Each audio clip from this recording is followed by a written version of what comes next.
Is it even recording? There you go. Oh, I'm awake. yeah. That's how you get up. That's how you get up in the morning. You know? That's what it sounds like when I get out of bed and I'm late for work. Yeah. That's Yeah. that's the sound of panic and anxiety settling in. Yeah. It's me. I go, you know? You know when you. Yes. Nope, that's too loud on the other. So you were talking about people are talking too much okay, at people concerts? should be fucking banned if they talk during concerts. That's an interesting opinion. like there should be a fucking list if you talk too much. Yeah. Like a concert or a show? A show, a live show. Like a live music show? Yeah, There's concert. First of all, Same words. It's the same. No. Yeah, they It's are. not different live words, talking same- concerts because you're wearing a tuxedo and No, like, you know, you go to a music concert. No, you go to a show. No. No, it's the same You're a thing. poser if you call it a concert. Okay. It's a show. Concert. Can you? I can't imagine someone going. I can look it up. Are we going to go to the concert? Yes. We're going to go to the concert. Why It's are like, they we're British gonna go now? see 200 stab wounds. What do you fucking mean? You Concert? go to a concert. It's a show. It's a show. Okay, it's a show. It's And a concert. show maybe in your closed circle, but literally everyone uses concert. That is You're- not. you're- that is no. I never not say true. This is- I have heard. No. Listen, if this is the hill you're gonna die on this early, we're not getting the sled's not getting very far, buddy. Yeah. Pushing that sled. I mean, I'm just making a comment. I'm not arguing about it because if it would be Okay. I would be arguing for it if one, I didn't think I was right, and Yeah. two, cared about your guys' opinions. Okay, all right. So we're not arguing. So, who'd you see first of all? So, I feel like just every concert I go to, there's just there's some hurdle why I can't like fully engage with it. There's always just some stupid hurdle. Like So what? this time, there's a Corey Wong concert. Who the and fuck then is that? He's a funk guy. See, that's a concert. You wouldn't know because you go to shows. Yeah, exactly. Yeah. So yeah, we're on the same page. The I'm right. opening Continue. the opening was like La Lam or something. Yeah. And let me just You know, I'd make How a. close we I think were. there might be a really good distinction. Now, Look at let me go back to that. Look at his Wikipedia picture. Yeah, he's he's just a nerdy awesome. guy. Does he have no chin? I think the thing is, if you have an assigned seat, you're at a concert. Yes.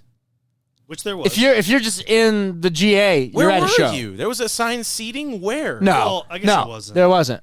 When I went and saw Tool, Where there did you- was. where did so that you- sucked. That was weird. That's so strange. I fucking hate seeing bands at big venues for that reason because it'll take what's supposed to be a show, turn it into a concert. Yeah. and then there's all the dynamics are just all the show, the interpersonal dynamics and the performer audience dynamics is all just fucked. It was still fantastic, but Where? it What was really venue? weird. the new one.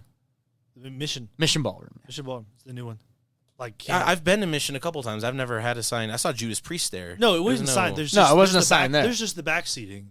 I thought that was somewhat assigned. It's not. So, No. following this It's definition, general he admission. did go to a show. We went to a show. Okay, so Okay, so that's my first question because now I gotta ask: what are you, some sort of fucking pussy? Not letting people talk during a show? People are gonna talk during. He a talked show. the guy okay, talked the whole time. So yes, it's fine to generally talk. You're not talking about the audience. You're talking about no. No, not the person, not Corey Wong. what? I'm saying I am up in the middle of the the general admission? Yeah. Near the stage. Yeah, While the opener is playing, there's a guy who's loudly talking. yeah. And wouldn't shut the fuck up. And we aren't just in the back of it. We're like middle front. And the guy's talking. Okay. Like the musicians can hear. So what's the? Because you shut the trough fuck or- up. I'm at a show. Because he needs to shut the fuck up. I mean, how loud is the music? Not loud not enough. loud enough. Clearly. Not loud enough. It's because it's Clearly It's it's not loud instrumental, enough. like Latin dance music. Like, Yeah. Not even dance, like Latin. like you're hearing lounge music, and Yeah, you could. People could argue it's like lounge. Well, if it's a lounge show, It's not. Why It's isn't just- it a this is the concert? opener. it was the opener. that was It was just the the opener. opener. Who was the opener? La Lam. Who's that? La Lam. La Lam. Okay. La Who Lam. cares? Do we care about the opener? Do we want to hear the opener? Yeah, I'm listening to the opener. You don't want to Okay. hear him, but I do. Well, because you want to stand there and like judge the opener. The openers are to be judged. Right, but That's then you kinda can do what- it in the back. Why? Yeah, you but so close to the instead front? he was judged, so he was the opener because he What? wouldn't shut the fuck up. He was the opener. No. I see. It's just I see. okay. You can talk. in the back? Why are you so close to the front and talking? That's my issue. It was so close to the actual front of the stage, and he wouldn't shut the fuck up. And instead, he was talking about other bands he was about to see loudly. You know, every time you do this, it picks up in the mic. Does it? Every time you're That's like, cool. man, he was so loud. Yeah. He was in Let's general. all- we're all in He was agreement. So loud. So weird. We're all in agreement, yes, gentlemen. I guess because when I go to No more Yes, banging we're in on the agreement. table. When I go to that was the resolution. That's the Yeah, resolution. resolution passes. Now we just scream. Ah! No. Don't scream. You can edit it. I mean, I never have. No, yeah, it's fine. I just normalize it, and what happens happens. Yeah. So, in my experience, going to shows, you're in general admission. There's people talking all around you. Yeah. It's not usually big a deal because the music's usually loud enough, and you know, I'm usually drinking enough that it's not like it's like whatever. Yeah, you know it's what I not mean? it's not headbangers. So you Yeah. went to a show to see something that probably would have been better if it was a more regimented, seated thing because of how quiet it was. Because people were treating it like a No. show and drinking No. and being like, "Yo, what's up, No. man? What's going on?" But then in No. the background, it's like, No. Because the headliner was loud. Headliner's loud. You could still hear this dude. It's not, but it's not metal or Well, anything. then why didn't you punch him? I told the Because guy it's shut not up. metal. Why don't you get him in? It is. If someone's pissed, you throw him in the pit. There's no If someone's pit. pissing you off, you drag them into the pit. That also go- upset me. There's wait. almost no one dancing the whole time. Yeah, That makes Yeah, sense. when you listen to some of the funkiest grooves. Who's the frontman? The headliner. Corey Wong. Cherry Wong, which is like a funk band, which are very loud and like that would have drowned anybody talking. It just seems like it seems like one of those situations where he's not big enough to book a venue that would be the most accommodating to his act, so he just kind of has to take what he can get. Because Mission is like the biggest small venue we have because it could fit a lot of people. It could be a big Yeah. event, but it's not. The next size up, you have to go to a stadium. Like that's Yeah. it. You know what I mean? Or the person just can shut the fuck up. No one else was talking. It was just the guy had to be right next to me when I was there. He had to be right next to me, loudly talking about other shows he was going to watch. Yeah, Everyone else was not talking. that is unfortunate. Don't you realize he I did- got did that tell him bad. eventually. Yeah, you told him to shut up. I It got so eventually- bad. Wow. Yeah. that must have been. He bad. not only was loud enough to break through the actual level of decibel coming from the band, but also through all like 15 stages of Zen that Matt has built up over I the don't. years. I say I have opposite. I will listen to everything around me 360. I don't have Zen. hyper aware. I'm extremely aware Yeah. whenever I do things. I That's mean, the problem. I eventually couldn't block that person out, and then I turned around and I was like, "What are you What are you doing?" right. I should have kept further. And it's like, "Where do you think you are? Your living You- room? Shut the fuck up." Yeah, because usually what happens is when stuff like that's going on, someone's got to speak up because there's like, you might be the only one that actually does it, but everyone else around you is glad that they did it. So if something were to escalate, I did because they the would- person you'd next to fuck me the were guy like up. clearly like twitching. They like when they would talk enough, they would move like they were almost going to do something. Mm. And there was such a quiet moment where the guy was talking. I was like, "Dude, keep it down." Like I Man, wasn't even an asshole about it. I was like the lowest I could have been. You went from being a chump poser to a based Chad and I should have 0.5 went seconds further. flat. Yeah, I agree. I should have been just like, "This is not your living room. Get the fuck I out of agree. here." You should have gone further, but I understand why you didn't. Now you know get- what I mean? No. Because then it would have been even more disruptive. It would have been a whole thing. You No. wanted to have fun. You might have got kicked out. You know. Given all that, 5 feet away, I never heard this dude. I was having a great time. Yeah, he was zetting I see. out. I couldn't. Yeah. I was like, "Oh man, I'm really enjoying this music." I was dancing around. I mean, he saw me. We were like really getting Yeah. into it. Just the Yeah. opener because it was like really Latin. Like if he had a dancer, if you good. know how to dance, like not the tango, but like that style, Yeah. that would have been Yeah. great. Yeah. But then yeah, this guy was like, "Yeah, so this next show I'm gonna go to is like, dude, you're at a show. That is Why are you talking about the next show?" That is really annoying. I only hit a I little agree. bit. I can hear it See? in my A little headphones bit. every time you do it. Yeah, but do like that. Yeah, I can hear it. I'm not like these. Yeah, but now I'm just making fun of you by doing okay. this. Yeah, that's what it sounds like. Right on every, target. every time. No. So I mean that sucks overall. But I don't go to so- that many concerts. Well, where but you you just block it out. All right, they're called shows. But so what are some?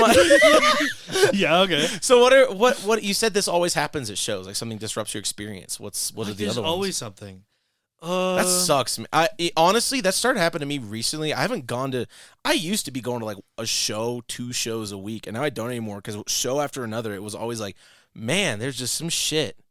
I think it's like the phone thing that I don't think was actually that bad this time, but it is like a joke about like they're like, put the fucking phone away, and it really is just all of a sudden there's bright screens in front of your face. It's like if you're watching a movie and all of a sudden you see someone pull their phone, you're like, fucking stop. Yeah. It like hurts your eyes. You want to like how I do it, because I do want to like take photos of stuff and record stuff during shows, but I turn like the brightness all the way down, and then I have a rule that it's like, if you're, and I think most people kind of follow this rule, it seems, it's like if a song's starting or something cool's going on or whatever, you can have your phone up for like 30 seconds max.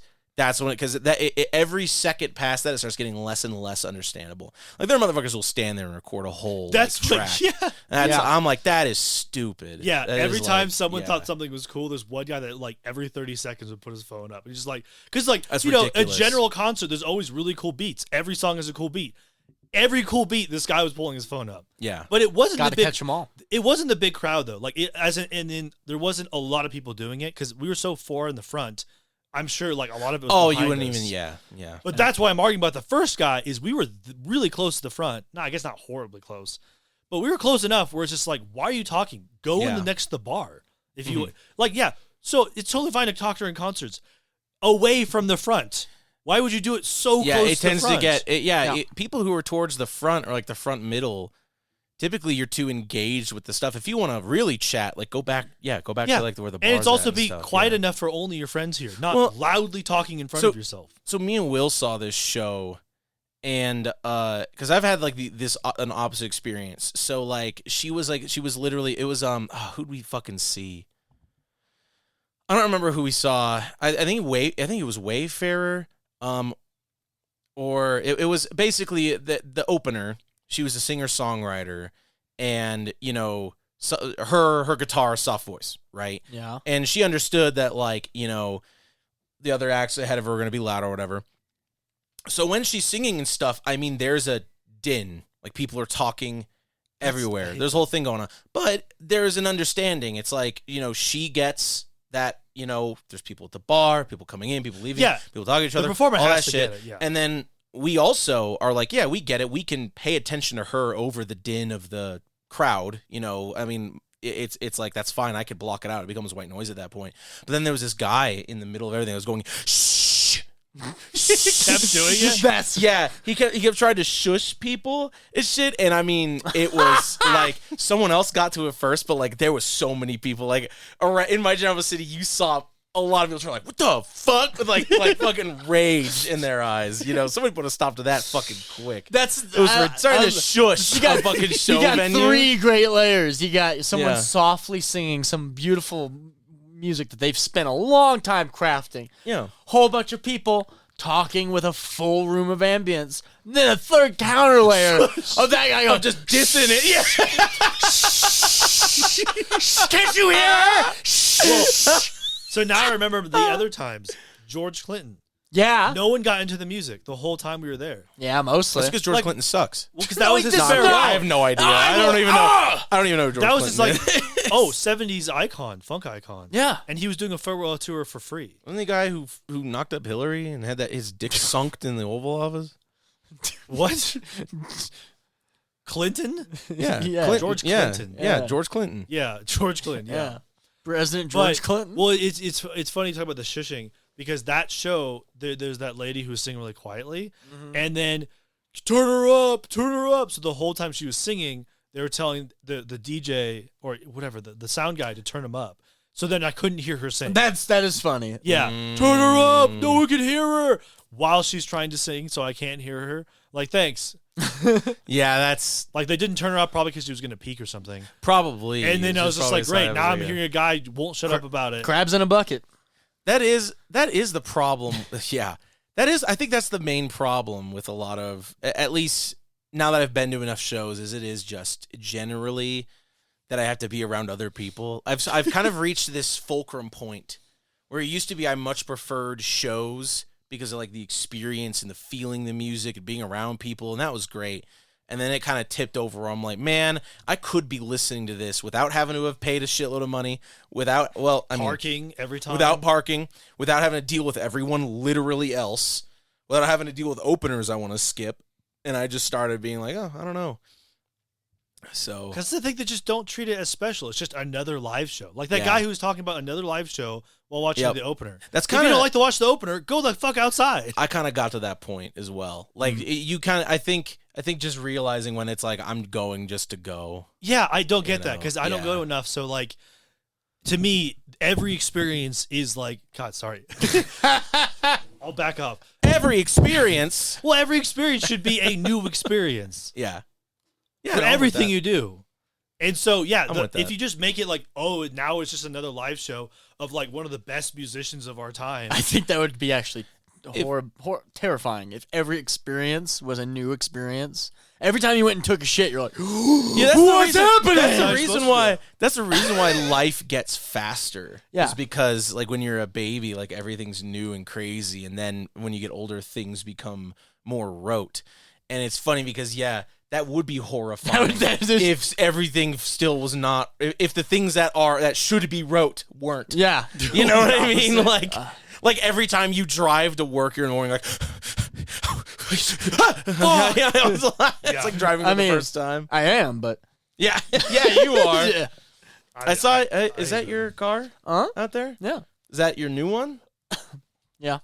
It's nice. I'm like DiCaprio. Can't keep him for too long. You really can't. You really can't. That sucks so much, man. I'm sorry. Like, Yeah. Just try something new. That's like when I Some get my motherfucker tools plowed stolen. in. Is Yeah. I got new tools all the time. You Yeah. always get to try new cars. And it's like, man, what are your opinions of cars? And you're like, I'm not a big car guy, but let me tell you about every car Yeah. I've driven. Listen, I hate cars, and I know about them all. Yeah, and just like, Yeah. "But how do you know so much? You don't like cars. You're like, let me tell you. you hate cars so much you can't stop destroying them. Yeah. The pain. The pain. I'm gonna do plugs really quick. Okay. Give us money. KO. Hey, Wrong button. Yeah, that works. Give us money. ko-fi.com/wrong room. That's coffee.com/wrong room. Coffee with a K. Give us money. Ask us questions. We'll answer them on the podcast. Also, buy my shit. ByleCosmo.com. ByleCosmo.com. I'm actually starting to work on a second printing of track marks, but it's going to be a draft for a while. It's going to be taking a while. And if you buy track marks, you can read the draft while I work on it. But I have no idea when that it's an undetermined release date. But I'm running a lot more of that again now that I'm not burned out after writing it, getting it all laid out, published, and then play testing it and all that within the span of like 3 months. So Yeah. Having breather room is really important for the creative process. yeah. Oh, I yeah. wish someone boy, had told it me is. that. Oh, jeez. Sometimes it's too much. Trackmarks had like 12 years worth of breathing room. It was like on and off for 12 That's true, years. yeah. And then fucking I was about to give up on it, and then it was like a sudden burst of inspiration, and I just knocked it out in like 3 fucking months. So now I guess I felt I had too much breathing room, and then I just sucked in all the air. I don't And feel they're sucking down loads. I don't feel I have enough breathing room because I'm constantly running out of breath. Yeah, Yeah. that's not good. Yeah. Is it because of all the cigars you smoke? No, it's because of me not realizing I need to breathe in the songs that I write. You need to breathe in general to live. Breathing is the last thing I think about. And It is an automatic process if you think, Yeah, if you think that about it. it usually is until you realize that you didn't put the process in the program. I've played music. I know that you got to find out where to put breaths and shit like that. And Yeah, but- which notes you can drop and Yeah, but sometimes you don't find it. You know, sometimes you're like, it's not out here. I just can't breathe. It's there. You just, No. you know, Sometimes it's not. you'll just get better. Oh, Maybe really? you're not good enough to find all the. Is that maybe what it is? Oh.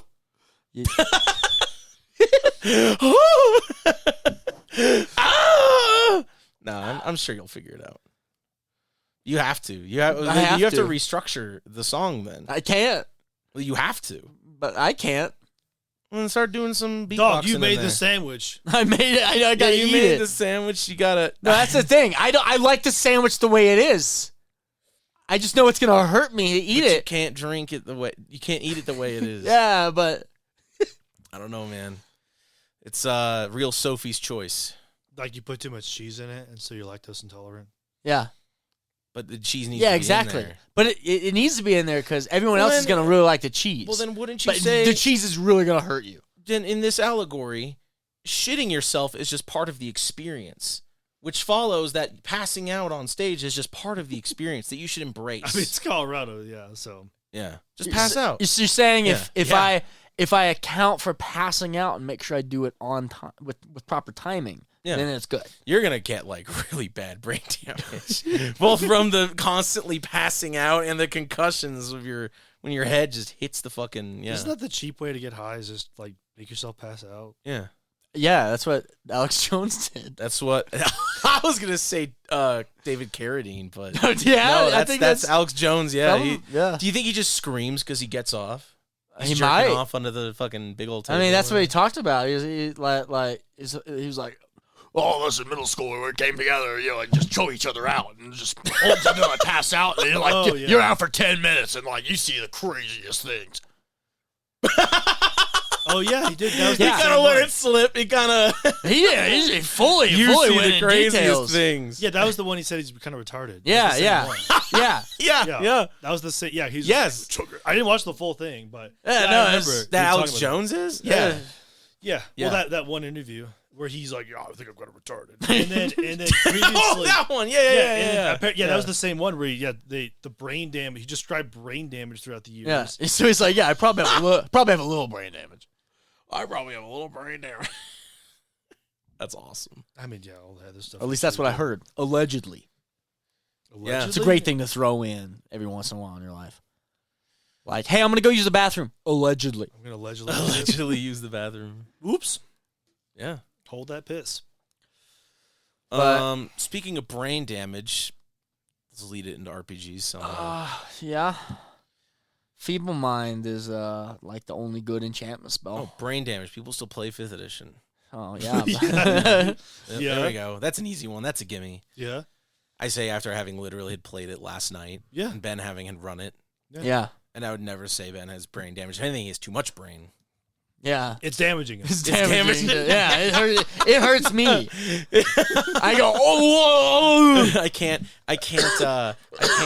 be in the psychic resonant waves Yeah. coming off of the psionics. Yeah, I love the layering of ROP. you may be able to remove and thus be effectively immune to the being frightened, but you're too frightened to be able to do Okay. that. At first, I was on Matt's side. I was like, all right, that's Yeah. kind of bullshit. But then It makes perfect it's sense. specifically because of how madness works. Yeah. Specifically because how madness works. But it is bullshit. It is stupid. I'm frightened of myself. Basically. Yeah, you're frightened of yourself. Yeah. Yeah. It's in my own mind. I can't be frightened. Yeah. It's so stupid. I mean, I think it's still cool that a monk can go mad. I think it still kind Well, of adds this flavor of like, really- oh my god, this thing was so horrifying. Even the most stoic, one with the universe Zen motherfucker freaked out. But then it made it even funnier when you were the only one who freaked out. The rest of us were like, whatever, No, you dude. guys This should is fight a it. squid. That's this the is a hydra, thing. dude. When I This build is a squid, when I man. build a character that's really good at something, I want them to come up to something that surpasses them. So yeah, being a monk that then you can just calm yourself and remove being frightened or any sort of other condition on your mind away.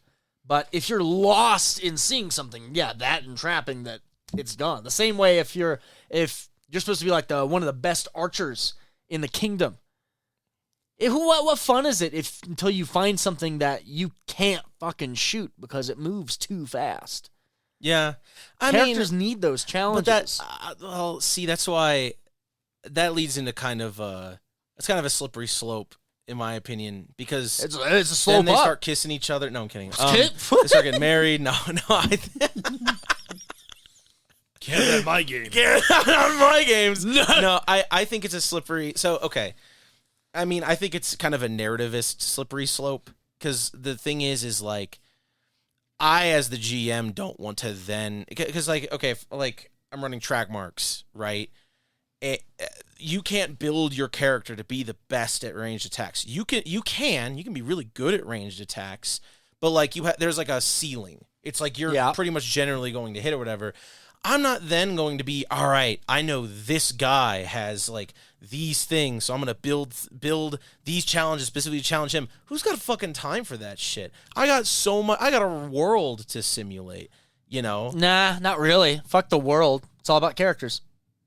No. Yeah. No. Yeah. Well, it's a game, so it's about players. Yeah. It's a game, so it's about how players interact with the mechanics and how they interact through their avatar with the game world. Not necessarily about those characters. Unless you're playing a game that is about characters. It's about avatars. It's not about players.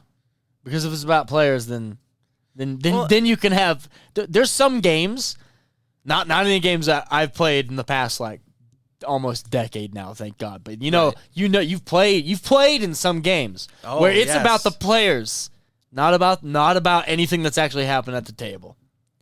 Where there's DM favoritism used against some people, and wrath used against others. Yeah. And no matter what's happening in the story, that just doesn't change. You are 100% right. Well, I mean, when I mean about the players, You're still right, but yeah, I wanted to make that distinction. No, yeah, I don't mean. I don't know how to better make that distinction because I mean about the players, not about the players. Because you are right. If it's about the players, capital A, yeah, that's a big problem. And I've been in games that are. So how many? What are the layers then? Maybe let's establish the layers first. So we got about the players, capital A. Yeah. Then we've got about the players, lowercase a, which is mostly just how are they engaging with the game and those systems and stuff. And then I feel like you've got the mechanics layer, which is like I'm optimizing, I'm building, I'm getting engaged. I know my numbers. I know what needs to get done. Okay. And then there's I would say like it's like the emergent / diegetic layer where it's like by interacting with these mechanics and stuff, we are producing situations, we are making interesting choices, we are changing the game world. Yeah. And then the very bottom layer is the narrativist layer where it's like we are making meta assumptions about what every other layer means in the grand scheme of some plot. So essentially it's like you have, all right, it's about, I'll just illustrate these with you and with. I'll do me and Matt. Yeah, sure. Because I'm just gonna rope them in. So, so when it's the first layer, it is about the fact that you and I are sitting at a table and getting together. Yeah. Which I think is important and is a great part of the game. Yeah. Not necessarily a great part of every game. Sometimes the game's already failed. At But that that layer is the core layer of most board games, because you really just have that, and then you have how mechanics, right? How it ties directly. And well, because I think I've said before, like role playing games are just board games because they have these same layers. So there's the me and Matt are sitting at the table.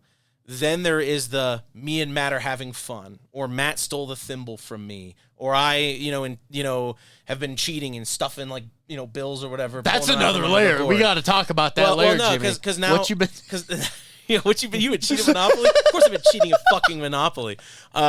So you have the about the players, and then you have about the players, which is like, all right, well now this is how we're engaging with the game. I think the second layer is players with capital P. It's like players proper. Versus like you're actually playing. The people who are players who are playing at the game. Yeah. Yeah. And then anything else? No. What was that? Run that back. The bullshit you just said about the capital you P. You keep having trouble with the about the players differentiation. Except you're doing it in order. The second level is really players with a capital P. Because we're not just talking about the people at the table. We're talking about players as people engaging with. Yeah, the as you function. Were right. You were 100% right. Okay, I like that. And then we have the layer that is like mechanics. Like it's like I am buying up I'm trying to build a ton of hotels, and you're trying to buy a lot of properties. Yeah. So now we're fully in the game, and we're talking about interactions with them. And then we have like the emergent kind of diegetic thing, which is like the implication that because I'm buying all of these hotels, I'm some crazy like entrepreneur who's just slapping money into these hotels, and then in a future outside of the game, I own every hotel, but they're all going under because they're all competing against each other. Okay, but that layer doesn't exist in Monopoly. It does exist because I just explained it did. Because that's the kind of the layer exists in the banter you have at the table is like where you're fucking 3 beers in, you're like, what if a guy owned like every hotel? It's like, oh man, that's crazy. I'm like the every hotel guy. Now you've created an emergent narrative out of the game. I think this might be an emergent narrative that exists for you very heavily, and maybe some of us. No, it's I'm being. How many games of Monopoly have you played with random people, Jimmy? This is because all that layer. This is there's no layer. Allegorical. There's no layer beyond mechanics except anger. I should just use a different fucking board game then. This is allegorical. How about you stop interrupting me? How about you stop interrupting me and let me talk? But that's how the podcast works. Is it? It's like the main function. Oh my god! Of the so flow. You're saying this whole time I could just get a mic and just talk by myself? Yeah, as long as you interrupt yourself and argue. That's the end of the episode. I mean, yeah, fuck this. I'm gonna go. I'm just gonna finish and then the last layer is when it's like, okay, well, now we can't let this guy win because it doesn't make sense that the guy who owns all the hotels would win. We have to give it to, like, I don't know, the commie who was right all the time, and I designed Monopoly to be built around. That's a layer that exists in games that I think is where a lot of stuff falls apart. Because then it's like, all right, because these players and these characters are these ways, we have to involve that. I feel like people get it the wrong way around. I love metagaming because I don't think you can ever meaningfully separate player and character knowledge, so you might as well not even try. Yeah. So, but then a lot of people are like, no, you have to separate them. But then I come around and I'm like, dice fall where they may. You're not special. Sometimes the world will go your way. Sometimes it won't. It's not made for you. But then those other people go like, oh my God, the world revolves around my special ass character. And, you know, all the things that we're doing are all for me and because of me. So I feel like that's the two schools is they flip around based on where you're at in like the top layer or the bottom layer, basically. Damn. This is a good visual matrix. Is it? Yeah. Well, I'm talking about Dante's Inferno, not the Matrix. Well, I'm talking about the closer Paprika. I'm talking about the closer you get to the middle, the more you should be like punished by Satan because you're evil. I think that's also how Isengard works. They're taking the hobbits to Isengard. What are your thoughts? Yeah, what are your thoughts about all that? I think characters interact the world through conflict, which usually is characters. And then the mechanics facilitate that. That is correct. Did that one more 1,000 points? Is that the characters are in contact with the world through conflict. And then the mechanics is how they engage with the conflict. Right. And so a lot of the time it's better to engage, not better, it's easier to engage with characters, players through characters because it's a formal, easier way. You don't have to explain anything. It's just, hey, this is a character. And it's, okay, you're entering this realm of, you know how people interact with each other, so I don't have to explain it, usually, in too much of a fashion. You could just say, here's the extent of which you can interact with characters depending on the game. Mm-hmm. But the characters are the embodiment of conflict in the story. So because they're friendly or not, it's still an embodiment of the conflict. So I agree with that in that, you know, you have your avatars in the game world, and then they get into conflict, and you use mechanics to resolve those conflicts because how we resolve a conflict in this game or this world might not be as clear as how we would resolve conflict between people in the real world or sitting at the table. And you could then summarize it by basically saying that characters are the point of conflict in the game, which is why that's kind of the position Burning Wheel takes. Everything falls around them. Just thinking. But what I'm getting to is like, should you then construct or change conflicts to target the characters, or should those conflicts and challenges arise naturally, and whether they succeed or fail or are appropriate to them is just kind of, you know, This kind of wraps all the way back around to world or character first. Burning Wheel answers that, right? Burning Wheel Yes. says yes. That says you do have to care about the character because the world only exists around the characters, as we talked about before. Well, Because you have to make certain checks. so there are a couple of principles that are really hammered home in Burning Wheel that kind of go the other way, which is even though the characters are the central point of conflict, their beliefs drive the game, ergo everything that's important about the game is on the character sheet, it encourages never giving players what they need, like, ever. Yeah. Like, essentially, it's like, I want to go make this certain type of test because it's something I want to do and makes sense for my character. And you're like, fucking prove to me why I would even make it a test. Why does it even deserve advancement? Why is it important? Why wouldn't I? You're saying, You're challenging them every step of the way instead of just giving it to them. right, but I'm not saying but like you're saying, you're giving challengers, the characters themselves are challenging themselves, is what you're basically saying. You don't give them a challenge, they challenge themselves, and then you facilitate continuing the character in the story. Correct. Instead of you going, here's your conflict, the characters have to make their own conflict. You're not giving it to them. Correct. Right. I mean, that is typically what's happened. That's every how time it's- we've run it. Yeah. Yeah. And sometimes that's hard to facilitate because characters don't know. Like in L5R, you have different, you have your character itself has it, but you might not know how to engage with the world. And then you have to know enough about the world in order to engage with your conflicts. Well, and you also have higher narrative layers than your character ideals and beliefs because Yeah. you've got your own, then you've got your family, your whole clan. And So everything. that one, in like you said, in theory, the characters should be able to facilitate that themselves.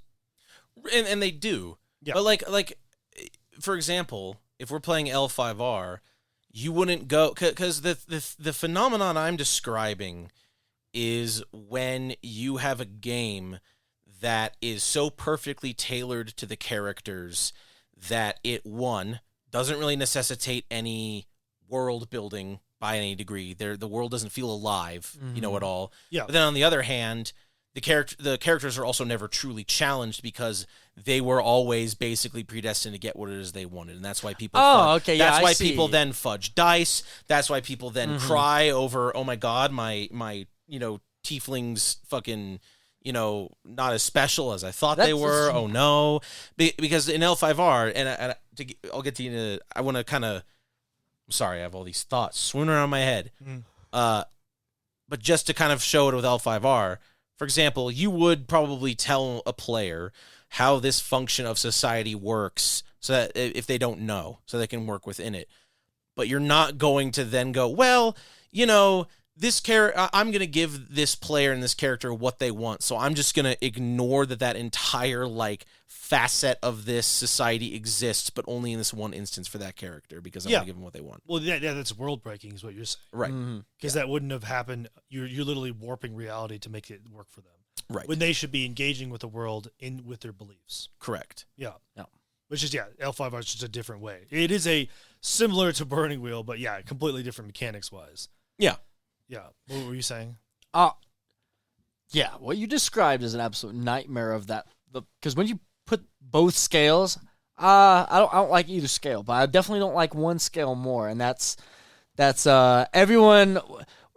We're doing an entire campaign around this character's family and how it ties into what that character's doing, and he wants to create a magic sword, so we're gonna go get all the stuff we want for the magic sword the whole time, and no.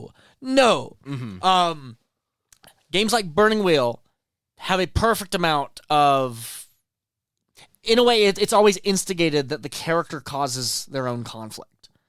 Because as a GM, you're kind of just really just describing a setting, but characters are the fuse boxes that are just ready. The referee. Yeah. And then as soon as they instigate stuff, you as a storyteller with Burning Wheel are typically just giving a naturalistic feedback of consequences from that. And I don't want to make it sound like I keep I don't. This is not mutually exclusive to just Burning Wheel. I feel like I'm making commentary on just the medium of tabletop role playing in general. I think my point directly is very much with D&D or games specifically built like D&D, where because you brought up the point where with track marks you cannot become perfect and safe mechanically as a Mechanically, character. you cannot ever be. That's safe. one of the things I loved about it is I'm like, there's no way I've got to constantly shift and balance between what I have equipped and how I'm deciding to take my character stat wise with the very meager amount of increase that I get. But just increasing a stat by 1 in track marks feels so much more feels rewarding than amazing, like just yeah. getting a level in D&D. Yeah, because that 1 point is like, because you can think back to all the times where where it's like, man, if I only had that 1 extra point. Yeah. Yeah. Well, because heavily. in that kind of game, you interact with the objects in order to interact, because you could talk to a lot of people, but like the actual power of the game is the interacting with objects. Yeah. Well, there's only so far you can get with people. The mechanics are used when, I mean, you've probably heard it before, the whole turn over your character sheet, and if you have to flip it over, you fail. It's like, that's a gross exaggeration, but the idea is that the mechanics are there when your general asking questions, making decisions, interacting with the game world. When that fails, that's when mechanics get used. Because mechanics only get used when it's like, I'm not sure how this would happen, or you fail and bad things start happening, or whatever. A skill that could be, right. A failure condition can happen. Yeah, and I think that's a great place for games to live. I don't think it, again, I feel like it's a gross exaggeration. We're completely just not interacting with the mechanics or whatever like that. But I like it. I like it basically being like, can you brain blast your way out of a situation before you have to start rolling dice? Because you don't want to roll dice, especially in D&D. D20s suck. They're so swingy. Even when you're really good at something, you're bad at something. Except for 5th edition. No, and especially about 5th edition specifically. No. Yeah. No, because you can easily build characters that will just be pretty much flawless at the one thing or two things that you build them for. You can argue if you build edition. if you just build absolutely for 3rd edition. That 3rd edition had the problem drastically increased because suddenly, if you had a character that was just like above 5th level, you could have skill checks that were like up to rank 15 points. Right. So then there's almost no reason to ever roll those skills because they become irrelevant. Well, but my point though is that ever since the game's inception, D20s are swingy. The implication is that you should never. The implication that relying on the sheet, looking at your sheet as a fail state, comes from when it's like, all right, I have like 3 hit points and I've got like a 30% chance to hit, so I don't want to get in combat, right? 3rd edition, you still have a similar thing. Yeah, you can have a plus 15 and hypothetically be able to like surmount these huge challenges, but you still have like a 20% chance between like rolling a 1, 2, 3, or 4 to not even hit a DC 20. Which would probably be some of the more complicated things you could do. If we're really playing it right, then the guy who's the expert at climbing should just always be able to climb. That's what I thought. But because we roll D20s, they're not, which implies this swinginess. But then, and this is this goes all the way back to where we started with this, which I had forgotten, but then just remembered. But then it would be wrong for the GM to then go, oh, well, I'm going to make these a DC 40 climbing challenge specifically because we have a good climber in the party. They would be wrong. That was a thing that happened heavily in 3rd edition because you got skill checks going up to 60, 80. I remember that. Yeah. It was a huge fucking problem. Yeah, because then it was like, what was the point? There was no reason for a fail state. Because then, first of all, because it was hard to even imagine it. Right. Like, what do you mean 60? What does that mean? You're 100% it's a regular right. cliff. You're 100% right. You might as well just hand wave it, because if they have a climb of plus 20, it's like, fuck it. You can climb everything, because the world I would have to create, the obstacles I'd have to make to challenge that would be fucking ridiculous. I remember when I first got started and I was looking in the DMG and I'm like, man, in order to make this hard, all of the dungeon walls would have to be electrified and covered in magical grease. Yeah. You know what I mean? Like literally, and you know how fucking ridiculous that would work? And how do you explain that? How do you explain that diegetically to the monsters? Oh, we somehow knew perfectly that this guy was coming. This guy was a good climber, and then completely restructured our entire. I can see like an illithid or something, like a mastermind knowing they're coming and then smearing the gel all over the walls. I can see that. But to just be like, oh yeah, this peasant, he needs you to go climb and get his chicken. It's a DC 40 to get up the barn. Oh, and he climbs that every day. Yeah, he's fine though. Yeah, he's good, but for you, it's a problem. Yeah, I think that there's like this need to roll, and it's like that's why you have a good roll. Yeah, you literally it's above a certain thing, then don't roll. People want to roll their math rocks, but I think it should be scary when you roll your math rocks, because it is scary when you roll your math rocks. Rifts, I mean, I was reading a thread on TG that kind of refutes this, but essentially in Rifts, there was this whole thing where it's if you roll a 1, 2, 3, or 4 on an attack, you miss. It's horrifying. I don't want to get in combat where like I'm, like some real like fucking shootout type stuff, because who knows if I'm even going to be able to make it out. Again, I from what I understand, that's not quite how that rule worked. How I played it with some people who had been playing it for a long time, and that's how they had it work. I think they had the misinformation. But generally, what I'm saying is dice are scary. You shouldn't want to touch them, because typically you're not just getting to do what you want to do. You should always set yourself up to where you're always doing what you want. As a player, you should always set yourself up to where you're always doing what you want to do. As a GM, you should never set it up to where they're always doing what they want to do. And then that natural conflict of I want this but can't have it, and then it's like, all right, fancy a die roll then. Fancy a wager then. But yeah, I'm just usually not scared enough of my die rolls. well, because Fifth doesn't want you to be scared of them, because everything needs to be. with Yeah. Fifth. But I'm other always terrified of them. other I narratives. piss my pants. Uh, Every time. Well, other narratives, like you said, the dice is there's longer periods before you're rolling dice. Yeah. Or like you said with resource Track marks, I'm management. terrified, because if I'm good at something, I get a +2 at best. Yeah, because we might not be rolling dice for a little. I'm like, I might as well not be good at this. I think the best you can do is, because your highest ability is, you can have it at 5, and then you can get like, I think that's really it, because you can get up to 5, then you get advantage. I don't really have any other ways to add stuff to it. But for +5 and advantage, that's enough. I mean, That's more than that's- enough for. for most things. That is going to be enough. That just reminded me that that's actually one of the things I needed to look at was the math. Whereas with D&D, if you're starting at first level, you have a +4 or +5 to hit. Unless you're an archer, and by God, then you got a +7. This kind of goes into, I don't know if I've mentioned this before, but there is a I gotta find the article. I think I can remember it. But essentially, like when there was a small blip in the OSR movement where the FKR movement got big, which was like Free Kriegspiel, I think I talked about it on the podcast before. But somebody described, they basically took Dave Arneson's like play style, and the system he used was essentially like this. It was I don't know why I thought Fred Armisen. yeah, you know Fred Armisen. I was like, what? Oh man, has he been on? I bet you he's been on like Critical Role or some shit. Bro, I mean, He seems like that much of a. Every time I see Fred Armisen on screen, I'm like, man, he really needed that paycheck. You know what I mean? yeah, no, that's yeah. I don't think I've ever seen, except for Barry, I don't think I've ever seen a role that was like tailor made for him. And that one, he was in a scene.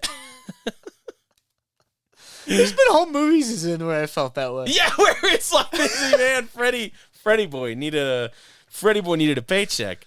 But basically, the essence of tabletop role playing is we have a conversation about this fiction until we disagree on something. We both roll. If I roll better, my interpretation wins. If you roll better, your interpretation wins. If we tie, we compromise. That's role playing. Oh man, that's it. So preferably, you as a player are always in a situation where you are right.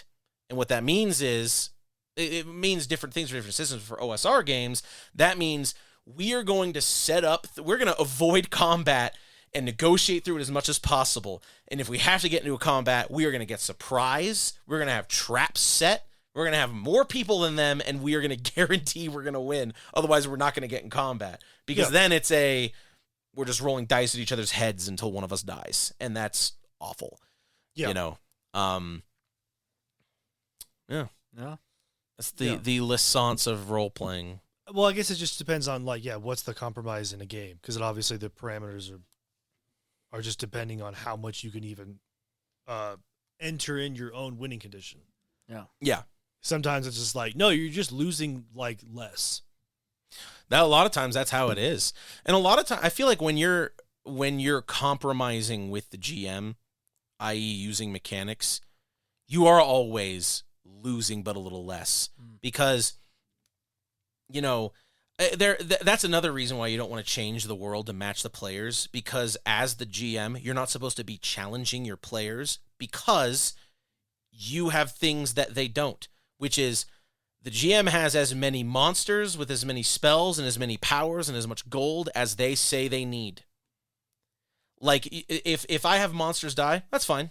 I have more monsters. Okay. Yeah. Players aren't like that.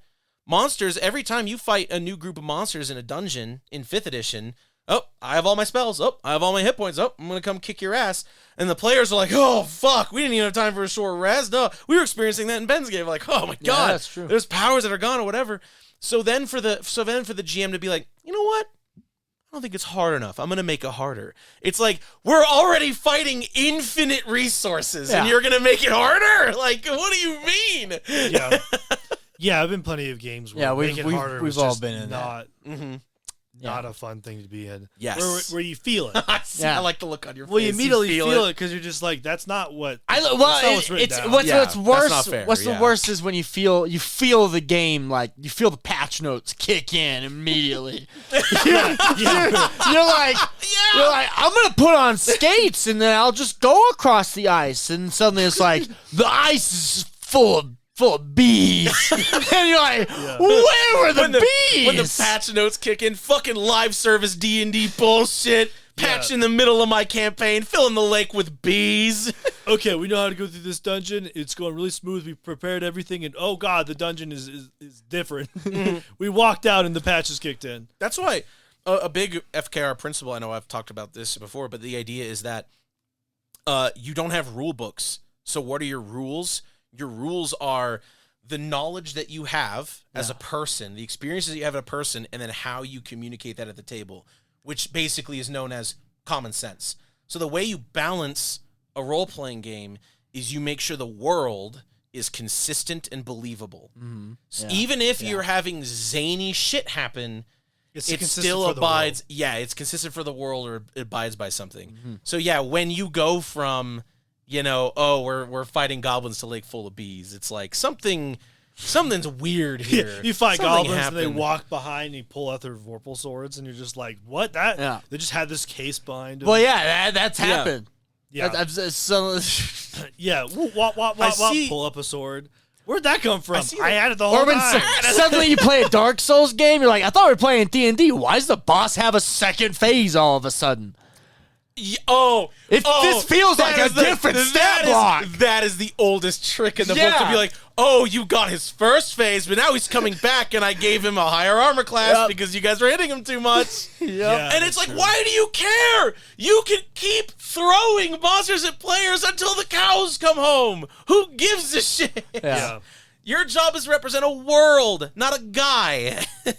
Yeah, the big boss. Which is why you shouldn't have time to tailor your game to specific characters' abilities and stuff like that, because you're busy being like, well, there's a possibility they could just kill all 3 of these guys, and I need another location, and I need it now, and I better start whipping that up. I do think You know what I Dark mean? Souls You have no time. You have work to do. negatively affected role-playing games Yeah. for like a decade. Yes. Because the whole, you're not, the bloodied thing, because that Dark Souls was like, I think during 4th edition, or just starting with Demon Souls. Oh, yeah, probably, And then- maybe. But it was before. 2006 was the beginning of 4th edition, wasn't it? So 4th edition in 2012, and Demon Souls wasn't as big as Dark Souls was. Demon Souls was big, like, retroactively. Yeah.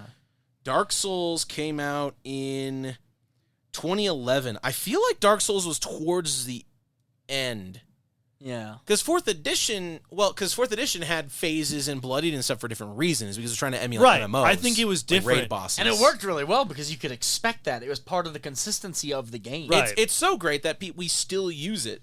Like, even if it doesn't do anything mechanically, just to say, oh, they Yeah. appear bloodied, Yeah. is an awesome way to do it without, because I don't want to be given a monster's exact hit point value, but at the same time, I want to know if I'm beating them up or not. Well, the You thing know, is, yeah, like- I've played in some games where unless you're using a special skill roll as your action, you're not learning anything, and you're just fighting a monster until they suddenly drop dead. Yeah. And you're like, okay. They're just fine, and then they're not. That's kind of how OSR.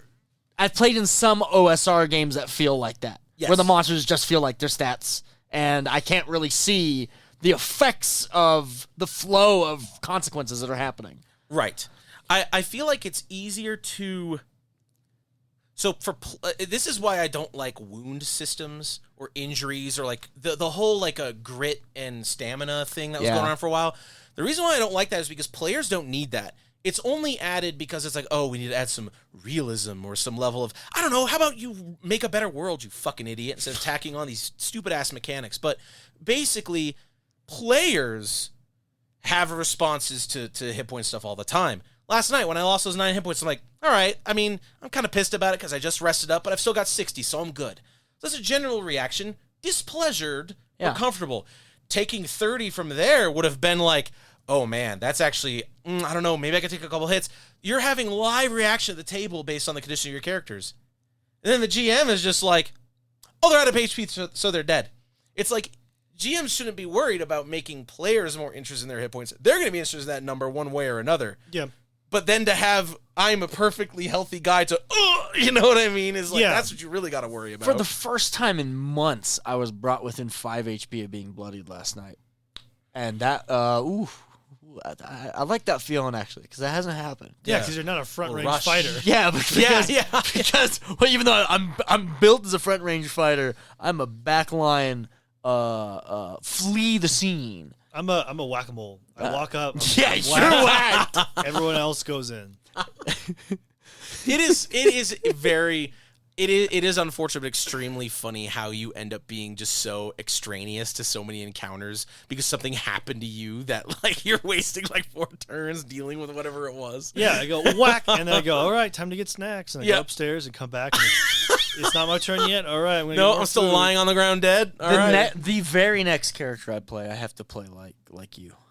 I have to experience this. I've said it before, but I've been too scared. I need to commit. You're too scared. I need to know what it's like living while the rest of the world buffers. Living on the edge. Well, the rest of the world buffers. Matt's fucking 2 zones away talking to NPC chains that are causing events that we can't even mechanically find because we don't have a way of knowing where he is. Yeah. That's fucking funny. I was far ahead, but I still think that Dark Souls did affect people how they viewed bosses. Yeah, because it had to be cooler the last other half. Which also 4th edition had, I think, already before that. It wasn't already a thing, and video games have already had that. The bosses flashing. It's an old thing. It is. But then Dark Souls, because it was like the magnanimity or whatever, how big things were, the gigantism, the magnanimity, the magnum. PI. The Magnum condom. The Magnum condom. But the way that bosses need to feel mechanically different on the second half, 4th edition did do, but then it got leaned in way more into like how it should feel. Well, people brought video games to tabletop role playing. Yeah. And sometimes literally put the Switch away, man. Yeah. Oh man. If somebody pulled out well, okay. If Trevor's listening to this, I just remember all the times you've been shiny hunting at my table, and I'm gonna kick your ass when I get home. You're not gonna know why until this recording comes out in the deposition. But I am gonna kick your ass when I get home. No, I'm kidding. Yeah. Sometimes at the table, but so they're just completely different mediums. For a long, long time, we had, until like the 90s, we had tabletop role-playing games, and it came out independently of video games, and there was some crossover sometimes, or some inspiration from here or there, but they were like very distinct mediums. Yeah. And then the 2000s hit, and then 3rd edition happened, and then 4th edition happened, and I think that really, because when there was a lot of, the people who took the mantle of D&D were very like video game forward, I think, or they had grown up in the time when video games were getting big. So it's kind of this fresh reset. It's like, okay, well now we have these video game mentalities, and it changed how a lot of stuff works, and I think that in general there was a lot of stuff that got lost. I think there's a lot of stuff. I think there's a lot to be gained from, being from, because I'm part of that demographic. I grew up with video games and then discovered tabletop role playing, and then me and a bunch of other people who did the same thing went all the way back, saw what stuff we were like, oh man, that's missing because we got too much video game in our tabletop role playing game. But I still do want a little bit of video game in my tabletop role playing game. A little bit. Because Trackmarks is that. It is an NSR product. It is like, all right, we're gonna take all this old school stuff that I think was missing, that's missing today from tabletop role playing. But there's also things that we've developed nowadays that I'm like, well, but we can't get rid of that.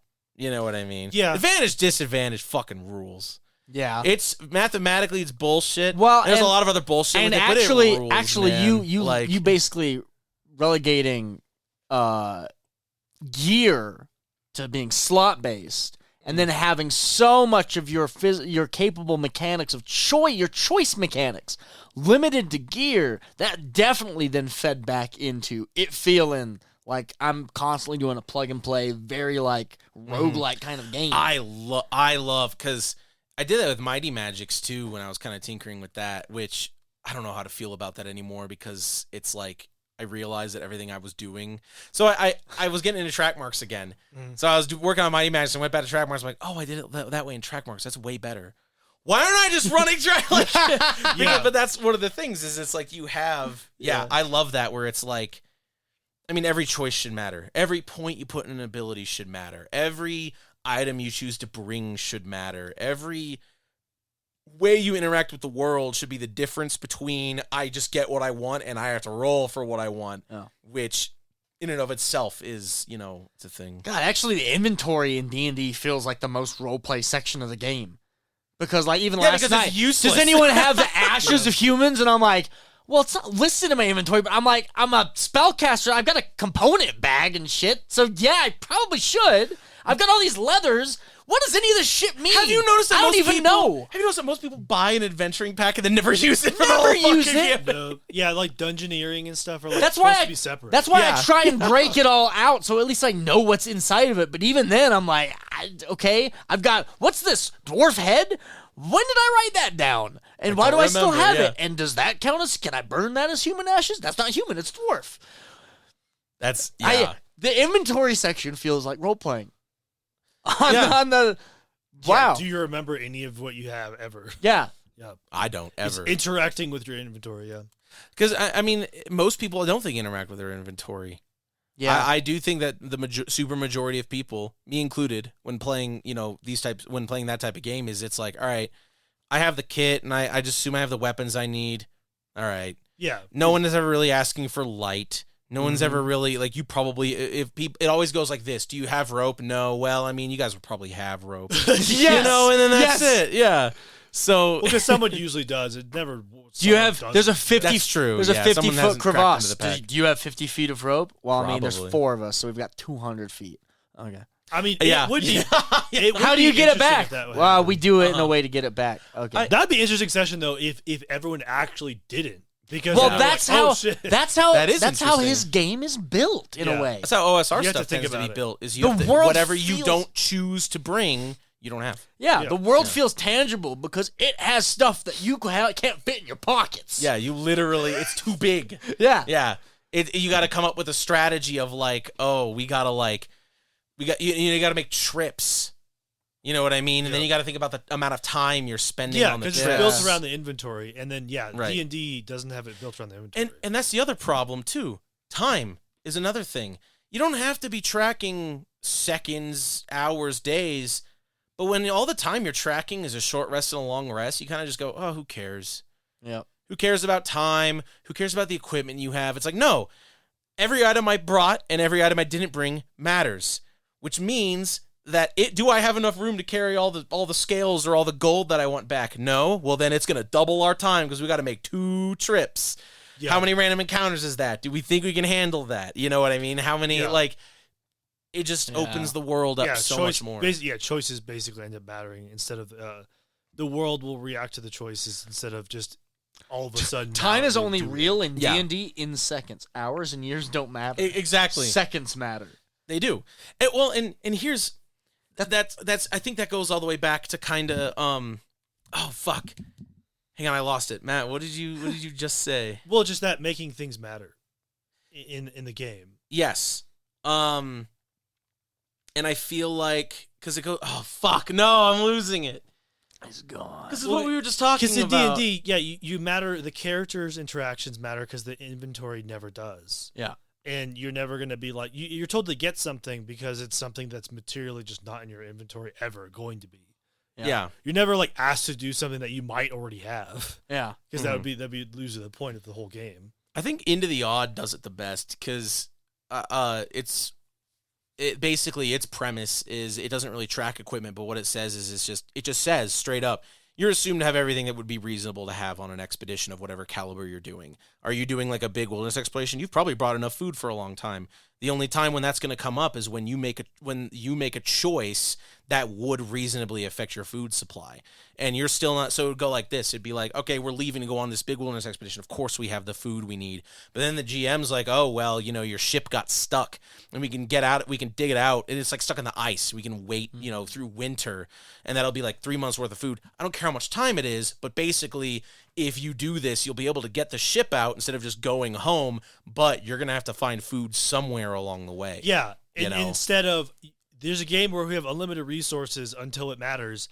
Okay, you have to go hunting because you're out of food. We never cared about food before. Yeah, but now Yes. I feel like it does. And that leads to our previous conversation, which is the GM just basically like, oh, well, I'm going to change how things work to act around the players. So all of a sudden be like, oh, you guys didn't bring food. It's like, dog, never we're mattered 20 before. sessions in. This is the first time food's ever come up. Yeah. Why wouldn't we have just bought the food? Why wouldn't we have just brought rope?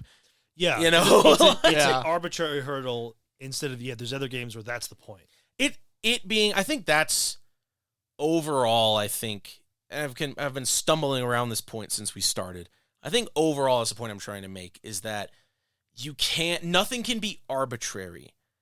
The moment that anything is arbitrary in a game, whether it's the GM setting up a challenge or the players doing an action or even something like Torchlight or whatever, the moment something becomes is arbitrary, whether you have it or not, whether you do it or not, whatever the world is or not, who fucking cares? Get it out of your game. Yeah, well, Get it out. Skip it. Don't make it a rule. Yeah. Yeah, Yeah. like it's a narrative thing. Yeah, like if you don't care about light, then every dungeon has enough light.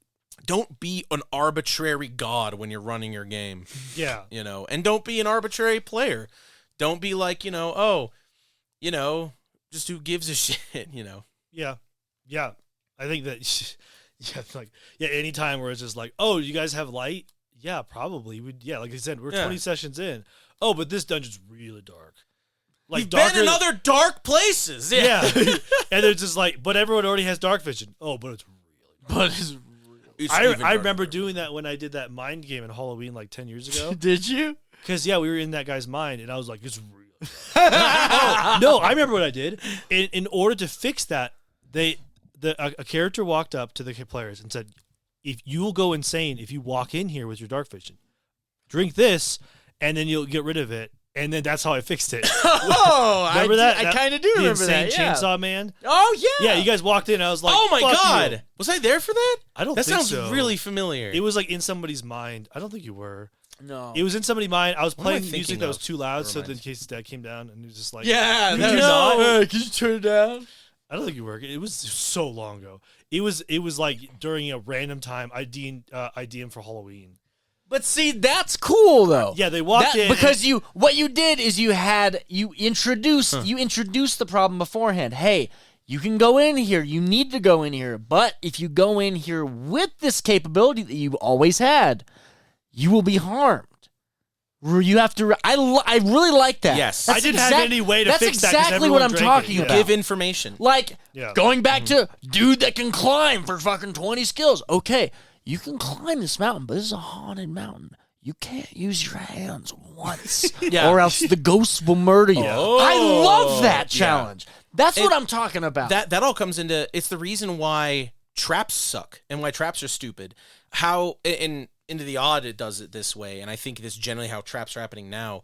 the whole like, it's like, oh, the trap was there, but you didn't think to search for it. So now the Yeah. trap hits you and it sucks. That's But the- who knows whether or not I even actually put the trap there in the first place? It's so arbitrary. But to say like you always see traps. The characters always notice traps, because then it becomes okay. You know that door is trapped. Are you going to take the time to disarm it? Are you going to open it anyway? How might you be checking for ways to get rid of the trap? How might you be doing this and this? Now, not only do they not feel like you just spraying a trap on them because you were doing so well, but also it's not arbitrary. It's something that, okay, you're giving me the information I need to make a meaningful choice about this situation, because it could result in us turning around and finding another way, spending all the time to disarm the trap. It could be kicking it down and risking the damage. Or it could even be like, there's monsters on the other side. We get through the trap, and then we just get in a fight anyway. Yeah, You well, know, that's what I'm so saying. now It's you have all these decisions making to it make. non-arbitrary. Because Yeah. you could have it where they're hidden, but the game needs to reflect a non-arbitrary way of doing it. I think in a way that Yeah, really correct. rewards the thief too. Who the hell's ever built a trap finding specific thief in a long time? Because there's not really a reason Well, I think I to. There's did. not- it's I the think same you way do, as but playing- It's easy to do. It's So- not It hard is to easy do. to It's do. the same way as playing, most Rangers, where you're just like, I'm locked into being good at killing this one thing. Okay, your character's arbitrary from the get-go in a way, because there's no guarantee from I the hate that, promise yeah. of I the hate how Flick does game that. that's going to frequently come up. Right. If you're a rogue, you might not even go into areas. Your party might move past areas where the traps aren't even there. Or you're not detecting them, but you don't choose to go past the secret door anyway, so you don't Yeah. get to interact with it. And that's the problem with build-based stuff in role-playing games in general, because in a linear game, like a video game, you can set things up to where every build's going to matter. In a tabletop role-playing game, even ones that are pre-written, even ones that are fairly linear, you could end up making a character whose stuff just does not apply and becomes arbitrary. Oh, I've had it happen so often. I've had that happen too. So often. Yeah, you're like, this is my narrow character I'm really good at. Even for my characters, I'm narrowly good at this thing. Never applies. That's why there's no like skill system in track marks. That's why it's like all abstracted out. Because the idea is that it's like, you could probably do whatever it is you need to do. Anything else that's important either needs to be a piece of gear or a power that you can use or something that's accessible to anyone. But then it's a question of, did you think to take it? That also allows exploration of finding out what your character's capable of. Instead of looking on going, I'll probably know all the history in the world by a good amount. Mhm. I've got a Or 40. I'm the trap guy. Why would I bother fighting? I'm the trap guy. Yeah. You guys be the fight guy. Yeah, I think it's like, especially history, I think from the get-go, I've always just been like, you probably know a good amount of this. Mhm. I don't need to. I mean, unless you're in a niche world where even the experts are vague about it. But yeah, most things it's like I would say L5R. You're going to know about the general part of the world most of the time. Yeah. I'm not going to be like, oh, you don't know about this random lore no one ever cares about in any ways? Like, no, Yeah. it's just tell you Wait, anyways. you're telling me? Yeah, that's You don't very- read yeah. the lore books like I do? It's like, no, that just it stops the game for no reason. Yeah. How could you not have known that there was a Hellruin spy shapeshifted during the whole conversation? What are you talking about? How did you not know how to look? And see, there is no difference between something that is actually arbitrary or a non-arbitrary decision the GM made that seems arbitrary.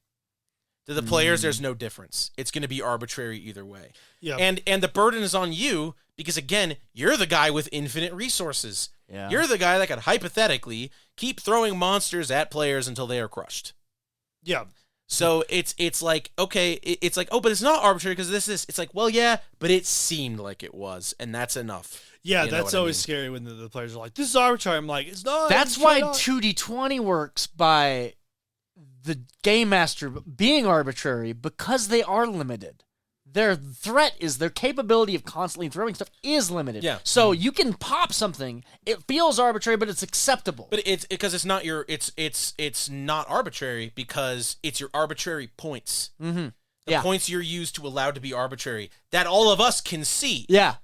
So it's like, all right, we know exactly what the stakes are because we're just basically giving you free reign to fuck us. Yeah. And I do like that. I do like that. It's like, well, That's because real cool. I'm not sure if I guess you could read the system design philosophy like this. I'm not sure if this is true, but like, and I'm not sure if I necessarily agree with it. I feel like I'd rather just have a non-arbitrary game in general, but it's the idea that it's like GMs must always be arbitrary. Thus, we are going to create this. I think Burning Wheels founded off of something similar because it has a lot of stuff that, like, you know, there's a very strict mechanical framework that locks the GMs in and stuff. Is like the GMs must be necessarily be arbitrary. However, they must do so within these procedural steps. You know, like I think I like it when there's this understanding of this problem. And the game is designed around it instead of it just kind of being like, just be a good GM, you know, just do it better. You know, it's like, well, I don't know. That's pretty hard when, you know, you have a game like 5th edition where it's like, well, the game will suck if I am not actively rebalancing stuff against my characters. Mm-hmm. Yeah. Yes. And it's like, so you have to be arbitrary, but if it ever comes out, if it ever seems like you're arbitrary, or it's ever known that it's like, psych, I've never had any notes, I've been improvising the whole time, they're going to fucking string you up. Yeah. Like, The dragons you always been fighting now has shields. yeah. Which, I mean, that could still work in a game because then it's not arbitrary. It's just like, if you're in a game where there's powerful NPCs and the world's reflecting off, they're going to be like, yeah, we're going to deal with them now. We're not going to, we know that you exist. Yeah. That's why I always hate. It's like, yeah, it's a world that's overly reactive or underreactive, which is like we're a big train and we're hitting everything, or the opposite. There's a train, all of a sudden we're hitting a landmine. The first fucking boulevard. My first introduction to your game that you ran was both at the same time because nobody gave a fuck. But if you did anything, you're gonna suffer, baby. You're gonna suffer. Yeah. What was the first time? There's a wildfire that's gonna burn everyone down. Yeah, but it's not my job. I clocked out for the day, so I'm good. Yeah. But you're the only one that could do something. Yeah, but I really can't. Someone's got to pay me. Well, then I'm going to go do something. Well, then I'm going to call the cops because you're not allowed to work. What? Who's going to put out the fire? The fire was actually he's a regular. The fire's coming by. He's like, he's like, why is that guy getting arrested? Come around, little fire children. Don't look. This is profiling. which is a great. Honestly, it was heavily frustrating. But at some point, you just kind of went, okay, what's going to happen next? I'm excited because, man, this is fucking crazy. That sounds like I'm a union fucking GM where, everyone has specific roles. You're a union GM. You've pushed through the arbitrary all the way back around to where it's non-arbitrary. Yeah. That's just how Terry Pratchett writes. Yeah. I like it. Yeah, specifically. Well, I guess I read Good Omens, but that was with Neil Gaiman, so I don't know how he normally writes. But it's a lot of jokes, that's for sure. That's what I saw. Yeah. Yeah, I mean, you read some of his later books, you're like, yup, this guy had a stroke. No, I'm kidding. Yeah, it always circles around expectations. Like if a game, if you're in 5th edition and you're power gaming, and all of a sudden the patch notes kick in, and you can't do what you're supposed to be doing the whole time. Yeah. But if you're in a game where it's resources, and then you're getting hit by resource management, then you're always going to be like, this is the consequence. I've also played in a game or two where the patch notes never kicked in. There was no updates. The community support dropped. Like the DM's there, and characters are just fucking just slaying everything, and the world just doesn't feel like it ever has anything worth that it can react to. It's 1.0 all the way. You're just like, all right, I killed the whole room of goblins. What's the next room? More goblins. I'm just like, are you just wanting me to feel sorry right now? Yeah, is this like Undertale? Was I supposed to not kill the goblin? Is that the goal? Like dealing with moon rats, so you're like, oh, stupid rats, kill them, and they're like, oh, they're all intelligent, kind of thing. Well, yeah. Fuck the moon rats. But I mean, it's less common to have the 1.0. It's usually the overreaction, which is like patch notes every second. You're like, oh shit, I can't download that fast enough. It's like, it doesn't, you're not downloading anything, buddy. Yep. But it's less rare where you're like in a game and you found the exact min-max way to do it, and then it never reacts. It's just like, yeah, you're just at this MMORPG with the most peak way of doing it, and no one else is around you, and you're like, no one else is on the server? Okay. I bet you that's how people feel that's probably how people feel when I switch systems all the time. That's probably Patch notes. That's probably how people feel as the patch notes are kicking in. Man, that doesn't feel good, does I'm it? playing the MMO, and all of a sudden, oh no, we're playing a RTX. What's going What's on? going on? What's going on? Oh man. That's This is a point and click now. I lost. The reason why I'm slowly doing a second printing of track marks is because I lost the source files. Oh fuck. So I still have the PDFs. It's still done, but that makes it even better it's good. Yeah. Because what that means is I can't change anything. Oh yeah. And everything is still the same. The only things I'm changing are like, it's just quality of life stuff. It's like, oh, this wording was bad, or this thing I mentioned in the lore was actually kind of dumb and I need to tone it down a bit, or like I should add a whole other table for like weapons or more names, and that's like it. It's not even like going to be a rules change because as far as I'm concerned, I have physical printings of that first one. I'm like, the rules are the rules now. There's no going back now. Yeah. But I can also imagine that as you get additions, you follow the same trajectory D&D has, which is you just keep abridging. So at the first, it's like, this is where the Dark Tower, where the Worm Lord has slept for 5,000 years. He's the main reason that people eat so well up on the ground above, because they're actually eating worms. And then by the 5th edition, it goes, there's a Dark Tower. Something slithers inside, maybe. Yeah. Yeah. Because that's what The 5th lore- edition did. The lore That is what used it to be did. like novels. Yeah. Now, Yeah. And then it's like, It's true. this is a place. People live here. He was important, I guess. now keep in History mind. check, one sentence. Yeah. One sentence of whatever's in there. It's wriggly and slimy. yeah. Beforehand, yeah, like, or yeah, the way that monsters, I was always complain about is the way that monsters used to have motivations. Yeah, yeah. And you're and like, then oh, now we know how to do monsters. Really interesting. Every time it was interesting, and now it's just like, yeah, they're always gonna suicide kill you. They're always gonna do that. It's because the fucking design team doesn't give a shit, or they're not give. They're honestly, what it probably is. I think they're just not giving enough money or resources to give a shit. They can't give a shit if they They want have to push it out, yeah. Yeah. Yeah, Even though they take forever to do stuff, yeah, they can't focus on what makes the game interesting. I was really, and they're given a hoping- page limit.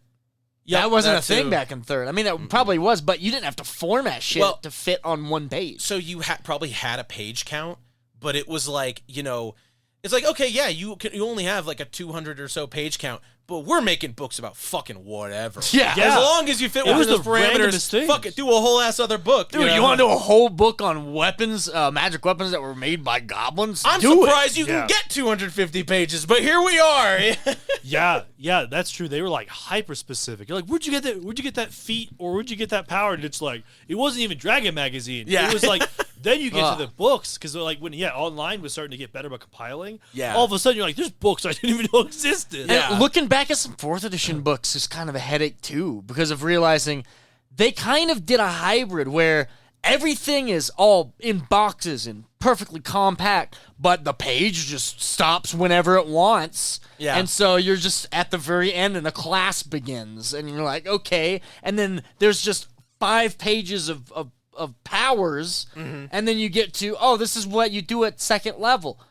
I'm like, what? It was Why difficult did you formatting. do this on It the was- player side? Yeah, at the time, I think it was fairly well organized for an RPG, but we've developed the way we organize information a lot. Yeah. And yeah, you look back on it, it's like, or even like 3rd edition, it's like, good luck reading paragraphs. Like, That's all you're getting, buddy. Yeah, you you got to just read do. the whole ass thing. 4th you know? edition kind of it perfected the monster block because everything was It there, did. and 5th edition did the same thing. Yes, it did. The stat block, the stat block 4th edition was great.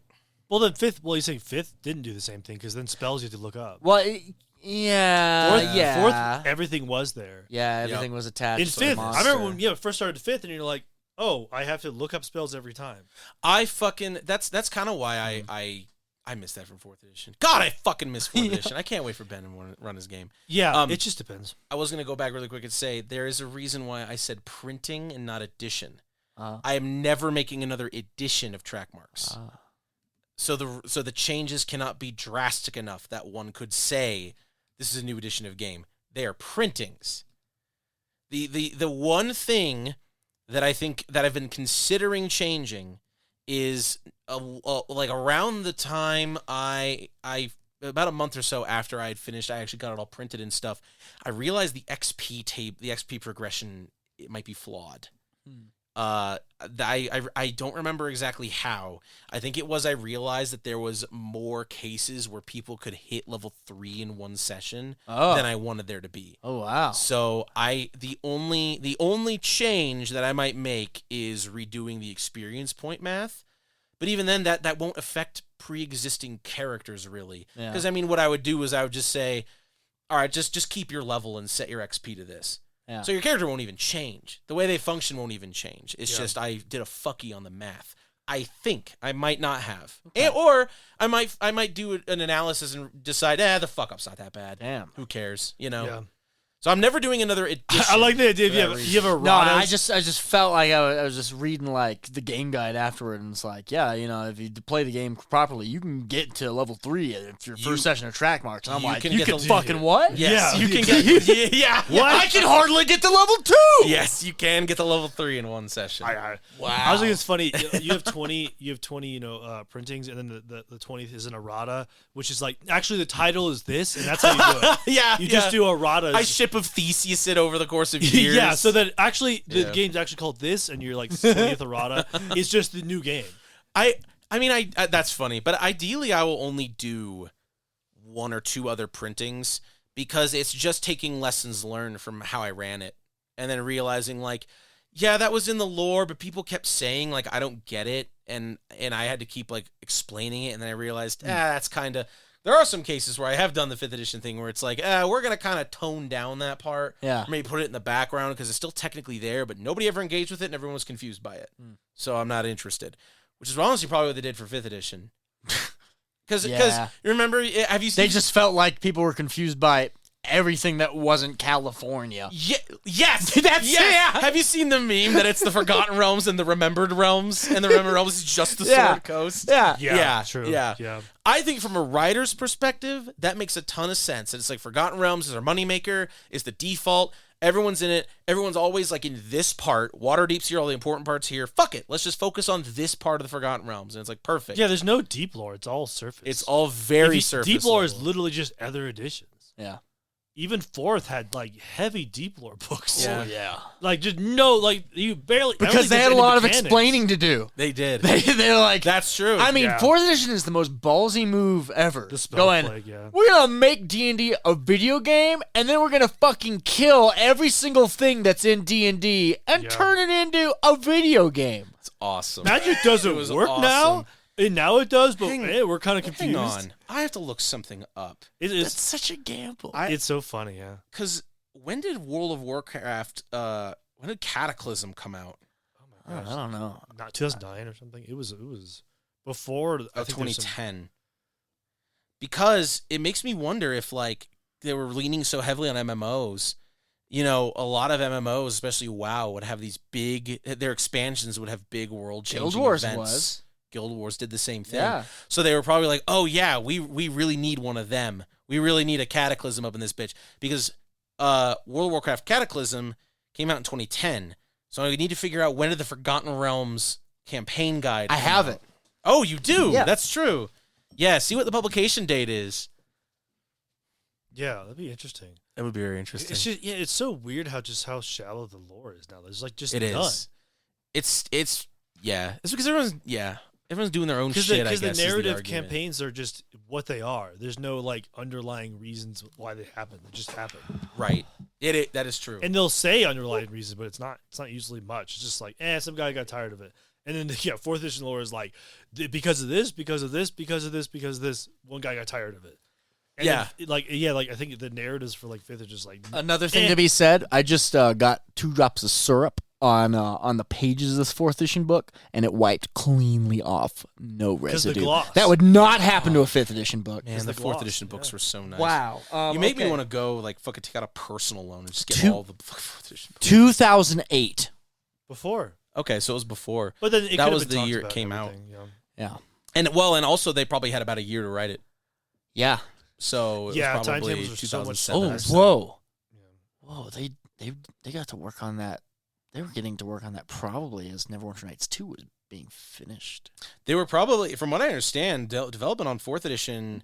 Oh, I forget. I don't remember. But on Drive Through RPG, a lot of times they'll have the product historian entries, and I was looking at a lot of the 3rd edition stuff, and it was talking about like when they were the last products in 3rd edition when they were winding down. It coincided with the development of 4th edition, and I was actually surprised. I forget because one of them was like, "Oh yeah, this was one of the ones where they were already working on 4th edition. And they were winding down." I'm like, "Really? Like that?" I thought that was a pretty. They were already doing it. Shit. Wow. I don't remember what book that Yeah, was. probably because they had just like timelines, and they were like, okay, yeah, 3 more years left or something is what's projected. It makes sense. Yeah. Yeah, all the 3rd edition people just basically got put on, 4th edition. Yeah. Ugh. And having having the image kind of 4th edition D&D stick out from the cover. You can feel it. I regret selling my 4th edition. There's so much God. collector's edition set of the 4th edition rule books. Whoa. on eBay. Oh, I remember those. I'd never got them. Oh, They're really yeah. pretty. I think I might have had one, but maybe not. Oh man, I don't know. I never they're would have so done that though. pretty. God, I miss 4th edition. Is that all of them, or just that one? It's just the 3, the main Oh, okay. ones. What are they selling for? Like $100? 188. 4th edition was Oh, also yeah, the dude. mode of D&D that said dungeons should have 5 rooms. They stole that, They did. but I'm glad they did it. But it's the only edition that said it. It is the only edition that said Yeah. it. There's a lot of things they fucking. Might I remind you, skill challenges? Yeah. How awesome those were. Man. That was an integral part of their adventures. was Yeah. skill Can we just? All right. I know that we'd been memeing for a bit. That's like fuck it. Let's just buy 3rd edition and play that forever. Can we just say that 4th edition was the best edition of D&D? Yeah. Except I think don't. so. I You as don't an OSR? it's the best, Uh, but I don't remember how to play it. Like I don't even remember. Like I don't even know. I It don't feels like a either. puzzle piece. How would I even make a character sheet anymore? I'm excited to relearn. Like, do I got to cut up Excited to powers? I gotta get a journal and write all the powers down by hand. Damn Skippy. No, you kind of literally have to copy and paste it on a Word document. Well, because another thing can't we do it found, by hand. the other Yeah. thing we found out that mostly worked for 4th edition is having all your powers as cards in a way, so that you can just flip it when you I use did it. index cards. I put Yeah. it on a Word document, and then I didn't never cut it out, but it was easy because I could just lay it out in front of me. Well, the character builder, which also it you could ready. run it, it would just X it out when you would used just it. do it. Oh, Yeah. You could do Yeah, that? it would put a big cross once I've Oh. like used a major item or never whatnot. Or used used it all that the way. charges and stuff. I was always pen and paper, even those years I had laptops. I did like that 4th edition wasn't quite. So a lot of people played it on laptops because they had like Yeah. spreadsheets and stuff, and people did that with 3rd edition too. But I like that because 5th edition now I feel like because they're definitely pivoting towards digital stuff. That's part of their market plan and stuff. But I liked that 4th edition was still mainly a paper game. It was I only did paper. I don't remember ever doing the black. because I only did the paper tech as well. wasn't really there. It wasn't. The game was ahead and of the its compendium, time. as essential as it was, D&D Insider failed. Yeah, Miserably. completely. Yeah. Yeah, true. Yeah. The only thing that was there was the character builder. That was flawless in a way, and you ran the rest of the game. Even though it was a game that's like you need a full scale digital map in a way is the dream. That never fucking happened in the time that 4th edition was big. Really. Yeah. This is the kind of thing where we have like somehow in an alternate universe we have 2 million subscribers. We keep talking about 4th. It's We play true. 4th, and then the video afterwards it's like, sorry, It sucked. And we're just sitting there, and we're just like, we're talking for 5 years. We played it, and we hate it. We're so sad. Oh gosh. We're never doing it again. I'm never doing that. I'm so sad. Please. Like I see people now. They build the whole tables and stuff, the TV tables for D&D, and I'm That like, was the thing in 4th. I'm like, yeah, it was, It but was. but 4th is where it belonged. 5th, I'm like, Why? Why exactly? Yeah. I'm like, Yeah. what kind of game are you running that's economically useful all the time? Right. Yeah, where Spell Sniper exists, but then Larian took it out because it doesn't make sense. Yeah. Then you just always do Spell Sniper. Man, I just want the 4th edition stuff. I back. want it all. I want it back, man. I want to go back. Remember what they took from us. Holding up Martial Power 2. Remember what they took from us. You're gonna hype it too much. Dude, I could play a Marshall controller. That was the Yeah. coolest thing. That does not exist in any other game. Yeah, because it was universal. Except Monk. Monk is the Marshall controller, really, but Well, because of stun, the one thing they have. Yeah, but 4th edition properly identified Monk as psionic. It did. Yeah. Oh man, did. Yeah. Oh Yeah, fuck. now Psionic just doesn't. Is like literally a bastard child. Yeah. Like, don't even bring it up in 5th. Well, that's the thing I noticed last night because I got mad at the entire School of Enchantment. Fuck the entire School of Enchantment in D&D. Oh yeah. No, I And I remember. realized without the Unearthed Arcana psionic spell options that they came out with, there's like no good spells in the entire School of Enchantment.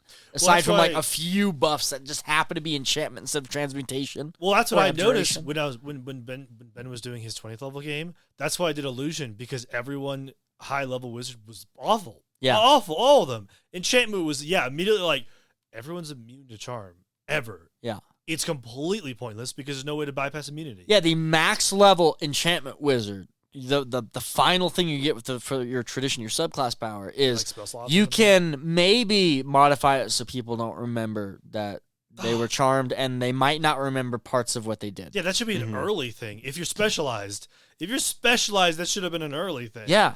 When the game is ending, you're now being like, Yeah. "Ooh." Now that you're 14th level and everything's immune to charmed, you might be able to influence people. Not. Yeah. Wow. Especially if you don't change the game as a DM to compensate for that, Yeah. it naturally will just screw over someone with charm Yeah. or too much. Like, every baddie is like, nah, I don't like your charm. Yeah, I don't think so. No, please. I'm like, I'm built for it. I spent 30 years learning this stuff. I'm like, nah, you're kind of hot, but not enough. I rolled a 40. I needed 41, so Yeah. you're not hot enough. And the Try spells again, are like, pal. you cast it and it does all these amazing things at the very end in fine print. Unless they're like immune to charmed and then you suck. And then none of it works Yeah. ever. Well, because yeah. charm is obviously like pretty damn powerful as a dump, but like they never tried to fix Except it. it's not. 5th edition has the worst version of charmed ever. Unless you're a because vampire, because yeah. they simply cannot attack you. It has no effect Yeah, on they your made other it party weaker. members. They made it much weaker. Yeah. They really should bring it back. And to you don't how, influence what they can do. They're just all I right think with you 4th being in the same room. I thought 4th was the same way. No, 4th. I played an entire enchanter. I was allowed to. I had at will powers that used other monsters' stat blocks to attack other monsters from the get go, and then I was able to have full dominates where I was able to dominate a monster for an entire 2 turns. Yeah, the 5th is just kind of like, for some reason they're charmed for you only. That doesn't make any sense. I'm pretty sure you had enchantment spells that affected skill challenges. You had entire utility based ones. Yeah, that makes sense. Yeah, magic fucking felt better in a way. Yeah. Whereas- like 5th ruined sorcerers, 5th ruined Yeah. enchantment wizard, 5th Because ruined magic in most 5th is classes. like, so D&D, this world has existed for 200,000 years. There's been wizards since the age of dragons and giants fighting each other. And there's like 5 dudes in all that history that wrote like 3 spells each. That's it. Yup. Yeah, Vancian, yeah. And Those are yet the only you guys. constantly, all the plots are around, there's some wizard experimenting. Why? Doesn't he know it's a fucking pit of money and nothing's going to happen? You're going to get a different colored owlbear at best. Yeah. Yeah. I have a Magic long. being weird like in DCC. I have a long running Lamentations of the Flame Princess game, and a lot of it is like, because they already make the spells weird. Like Summon is like a 12-page spell. You roll on a shitload of random tables, and there's a chance that it just will kill you when it comes out, which is hilarious. But there's also same thing with a lot of BX stuff. There's magical research. There's a system for not only creating magic items that exist already, like, oh, I want to make this ring of this, but also making your own ass spells, which I think is something that obviously I don't think it would really work with something as stringent as like Dungeons and Dragons post like literally BX post 80s. Yeah. But it's cool. I love the idea that it's like I'm a mage. I'm a scholar of magic. I should be able to make whatever the hell I want. That's what's so funny about 4th. 4th is like the spell play happens, but now magic is this extremely rigid thing. In Lore, no. rigid. Yeah. In Lore, no one knows the what they're goddess doing. of magic died, and while she's gone, magic just is playing directly by the rules. Yeah, but Like- Lore, literally That is everyone's funny. confused. That's why it was always such a disconnect. They made something where everyone had to relearn magic, And then 4th edition basically implies that none of that happens. You had spell plague specific powers, and their whole thing is like it don't know how does it 2 works. types of damage. Yeah. The same type every time. You're like, Yeah. what? Yeah, extremely rigid, but the lore is like everyone's confused. And no one knows how magic works. Yeah. And then you play it, you're like, I don't know, it seems like everyone knows Seems how like, it seems works. like it's pretty logical. Seems like it's pretty figured out. yeah. Yeah, that lore made no sense. Well, because the whole thing of magic, nobody knows how magic works, is supposed to be the excuse of why all of those spells and magic items no longer exist in 4th edition. Is because the magic that allowed them to gone. operate is gone. And now the only magic that's left is fucking badass video game spells, man. Yep, that's it. That's all. It hit a funnel, an extremely specific funnel. Everyone, I don't know, but if I do this every time it works. I thought you didn't know how magic works. It didn't take very long. I figured it out. The only spells that are left are raid-ready spells. Magic Missile has a chance to miss now. What? Magic really has lost it. Oh, it never misses, though. I always get a plus 12 to hit, and it deals 5 more missiles than usual. What? Holy shit. It seems like it's just way better than. Wait, Mistra's dead? Yeah, Magic's awesome when she's not fucking messing with her. Yeah, when he's not fucking around with magic, it just gets better on its own, as it turns out. Yeah. Run a 5th edition campaign. The campaign is set for 6 sessions specifically. The whole go is, guys, we gotta go kill Mistra and bring back 4th edition, and then you play 4th edition from then on. I love it. Yeah, because low level 5th is the best, yeah. I Hey, love that. that's how you fix 5th. You play till 6th level, And then you switch to D&D 4th edition. Yeah. And then the spell fifth- like happens, you go back. 5th buckles under its own weight. Like, even earlier than 6th level, but like after 6th level, it just buckles under 4th edition got to 30 just fucking fine. Yeah. I mean, it did get parts where you're basically immortal no matter what you No, do. you'd be a level 11 character and you're like, man, that's a bunch of cool shit I could do. And you start your first adventure and you're like, oh man, I'm fucking scared. Yeah, these guys are fucking Yeah, because freaky. it was built under that, like Paragon Pass. It was built so much under that impression, Yeah. yeah. Yeah, it's just... no one's asleep at the wheel. Yeah. No, they're all fucking The asleep car at is the wheel. pretty cool, but they're asleep at the wheel, and so it's running and stuff. I know people have been freaking out because like they just let go like their entire like they had like an adventure writing team or a book development team that let them go. It's like, oh my god, now the adventures are gonna be bad. I'm like, now the adventures are gonna be bad? I'm glad they all got fired. They clearly weren't doing their job. The Well, adventure sucked. Like you said, it was probably a money thing, because, like, people love Strahd, Yeah. but then, like, everything else is yeah, that's about it. yeah. Man, it sucks that we're never gonna get anything as good as that sudden double whammy of that Ravenloft book and that Eberron book. Yeah. Those are great. I don't think we're ever gonna get that shit again. Icewind Dale's good. I think Icewind Dale has a good median between the stuff. Yeah, it's a really good like campaign guide. Yeah, I think it has a good mixture of stuff and other adventures. It's over the overall story. Like for a long time, it's just like the Frostbane's there, but I'm not sure I should give a shit. And then in the back half, it's like here's why you give a shit. I'm like, oh, okay. Yeah, yeah. Yeah, now I get it. but Yeah. that they did a really good job of going, hey, they're not going to give a shit, so just let them not give a shit for a bit. And then they're going to get fucked up by a bunch of stuff and then go, man, maybe we should focus on Suddenly, what we give I shits give about. a shit. Yeah, yeah. Well, and the whole area is dependent on the main conflict. Instead of you go to Waterdeep and everyone's like, yeah, there's conflicts every day. Why do I care? Yeah. But then Icewind Dale is everything's a conflict Mm-hmm. because of the central thesis. True. Man, just touch this book. Memories. Just touch this book. All right.